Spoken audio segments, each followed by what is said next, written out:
What's up guys, Vulkan here, and today we're paying a visit to ArcheAge Unchained, an MMORPG from Gamigo that features a massive world and tons of things to do within it. You have naval battles, dungeons, raids, open world PvP, arena, crafting, farming, and pretty much anything else you can think of.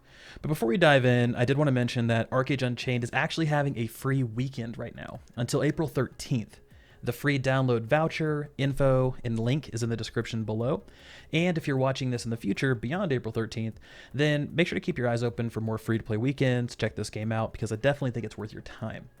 If you do decide to jump in during this free weekend, your progress is saved as well. So you don't need to worry about having to restart or anything like that. Whatever you accomplish this weekend, if you decide to purchase it at a later point in time, then you'll be able to continue your character. So I've been playing the game off and on since its release late last year, and it's been a pretty great time so far. I honestly didn't think I was going to enjoy it as much as I have been due to it having some Eastern roots. That typically turns me away from MMOs as they become pretty grindy, but from what I've experienced so far, the game has kind of avoided that stereotype. I can't really speak for endgame yet in terms of raids or things like that, and raid gear because I haven't got there quite yet, but I haven't heard any complaints. So what drew me in and kept me interested in ArcheAge Unchained? Honestly, it was the classless system and the exploration. So ArcheAge Unchained is a game that features a system that lets you become whatever you want to be, and you can change that freely. The only downside is you actually need to level those skill sets, or classes, however you want to refer to them, to whatever level your character is so you can match the content that you're currently doing. Now the way this works is you start by picking a class or a skill set from one of 12. You have archery, you have Oromancy, which is all about like teleports and magic to either weaken your foes and empower allies. You have Battle Rage, aka Berserker, Defense, also known as a tank, Malediction, which is like a darkness style skill set, Occultism, which is all about the underworld and its powers, Shadow Play, more like an assassin rogue. You have Songcraft, which is like a bard, Sorcery, Mage, Swiftblade is all about dual blades and stealth, Vitalism, which specializes in healing, and Witchcraft, which also empowers allies and weakens foes. So there's quite a few to kind of choose from here to fit your playstyle, and as you level up, you're actually going to get 2 more, ending up with a total of 3 skill sets from those 12, and these define who you are. Now overall, there are over 220 different class combinations that you can explore and experiment with. Each have their own name and stats. So for instance, if you were to pick Defense, Occultism, and Vitalism, then you would be a Justicar, and that's essentially how the class system works. So you pick 3, it combines, it gives you your class, and that Justicar will have baseline stats to work with. Now as you level up, you'll also gain skill points that you can use to unlock abilities in all 3 of your skill sets, and each one also has passives that you'll be able to unlock as well. Now if combat isn't your first choice and you would much rather become a gatherer or a crafter or a trader, go for it.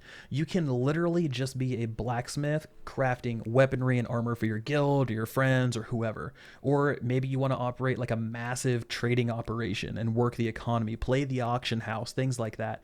Both are completely possible. So that was one thing that really kind of pulled me in of you can truly become kind of whatever you want. And I know I have a couple friends who are really, really big on working the auction house, working the economy. They could care less about the group play, the solo stuff, the exploration. Their big thing is, how can I work the auction house to make as much money as possible? So truly, you can do whatever you want to do.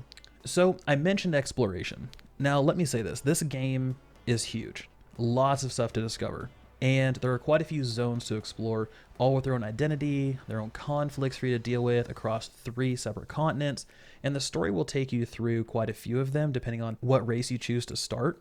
You can also go off and explore the ones that the story didn't take you through on your own, so there are no barriers. Now for those who really enjoyed the vastness of old school World of Warcraft, I think you're really going to be able to capture that same feeling here, right? That just massive world, your first time setting foot in Azeroth. And I know I'm one of those folks who isn't a huge fan of flying because it makes the world feel smaller, less dangerous, right? You just drop down out of the sky, you do your thing, you mount up, you fly back off, and it's literally like a hit operation. You're in, you're out.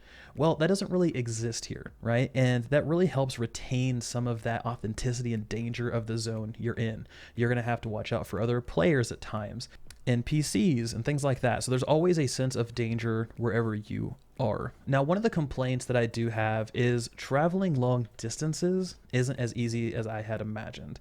And I would love to have either a more convenient way to revisit an old area through either a teleport system or maybe a flight system that takes you to your destination. So far, I really haven't discovered anything like that other than a teleport book and recall. But unfortunately, like the teleport book requires some reagents to use. These aren't exactly cheap. So I'd really like to see something like that get added to the game in the future. Now, in terms of group play, ArcheAge Unchained offers raids, dungeons, PvP arena, large-scale PvP in the form of naval battles and castle sieges, open-world battlegrounds, and all of these things can be done in large groups or as a guild. So if you want to just throw a group together, go for it. If you want to be part of a guild and do some maybe guild versus guild type stuff, also go for it. Once again, a lot of things are possible in this game.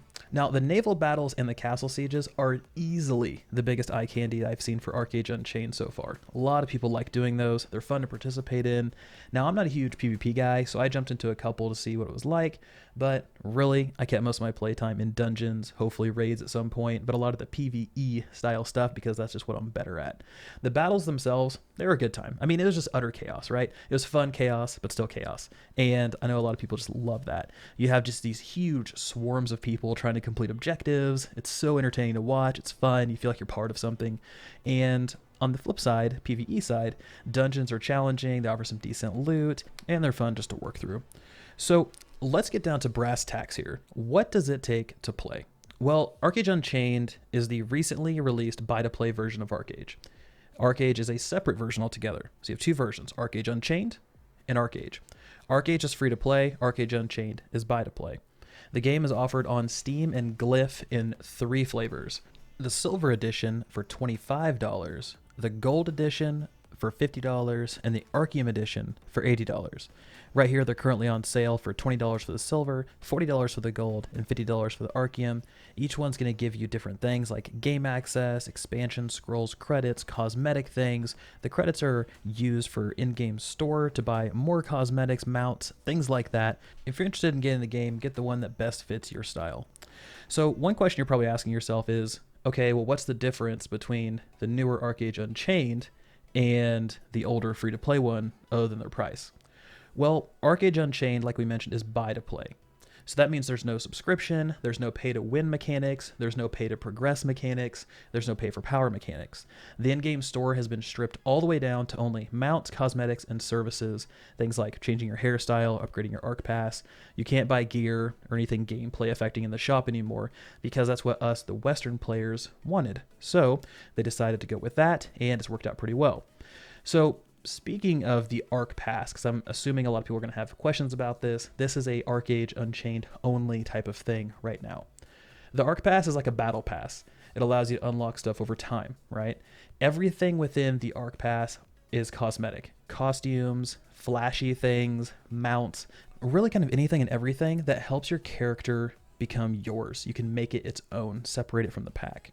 The archepass itself is divided into 2 tracks. One that's free, that's available to everyone, and then a premium track that's purchasable that gives you additional cosmetic items. The premium one is not required at all. That is purely for those of you who want those additional cosmetic things. So before we wrap this whole thing up, I did want to mention that Gamigo has actually partnered with Eden Reforestation Project, and they're doing a really cool system that I didn't even know existed, but you can purchase a tree planting package.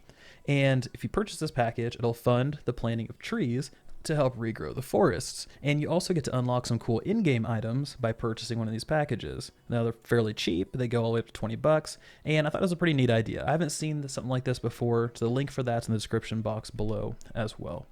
So guys, I want to hear from you.